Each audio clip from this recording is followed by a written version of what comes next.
Karnataka press club council ಮತ್ತು ಅಂತಾರಾಷ್ಟ್ರೀಯ ಎರಡನೆಯ ವಿಶ್ವ ಕನ್ನಡ ಹಬ್ಬದ ಸಲಹಾ ಸಮಿತಿ ಸಿಂಗಾಪುರದಲ್ಲಿ ಜುಲೈ ಕೊನೆಯ ವಾರದಲ್ಲಿ ಆಯೋಜಿಸಿರುವ ಎರಡನೆಯ ವಿಶ್ವ ಕನ್ನಡ ಹಬ್ಬದಲ್ಲಿ ಭರತನಾಟ್ಯ ಪ್ರದರ್ಶಿಸಲು ನಾಟ್ಯ ತರಂಗ ಸಂಸ್ಥೆಗೆ ಆಹ್ವಾನ ನೀಡಿದೆ.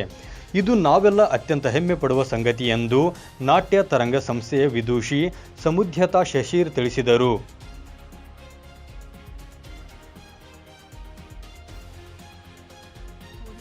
ಶುಕ್ರವಾರ ಶಿವಮೊಗ್ಗ ಜಿಲ್ಲೆಯ ಸಾಗರ ಪಟ್ಟಣದಲ್ಲಿ ನಡೆಸಲಾದ ಸುದ್ದಿಗೋಷ್ಠಿಯಲ್ಲಿ ಮಾತನಾಡಿ ವಿವರ ನೀಡಿದ ಅವರು, ಕಳೆದ 25 ವರ್ಷಗಳ ಹಿಂದೆ ನಾಟ್ಯಗುರು ವಿದ್ವಾನ್ ಜಿ.ಬಿ. ಜನಾರ್ದನ್ ಅವರು ಹುಟ್ಟು ಹಾಕಿದ ನಾಟ್ಯ ತರಂಗ ಸಂಸ್ಥೆಯಲ್ಲಿ ಕಲಿತ ವಿದ್ಯಾರ್ಥಿಗಳು ಈವರೆಗೆ ರಾಜ್ಯ ಹಾಗೂ ರಾಷ್ಟ್ರ ಮಟ್ಟದಲ್ಲಿ ಸಾವಿರಾರು ಪ್ರದರ್ಶನ ನೀಡಿದೆ. ಅನೇಕ ವಿದ್ಯಾರ್ಥಿಗಳು ಸ್ವತಃ ಭರತನಾಟ್ಯ ತರಗತಿಯನ್ನು ನೀಡುತ್ತಿದ್ದಾರೆ.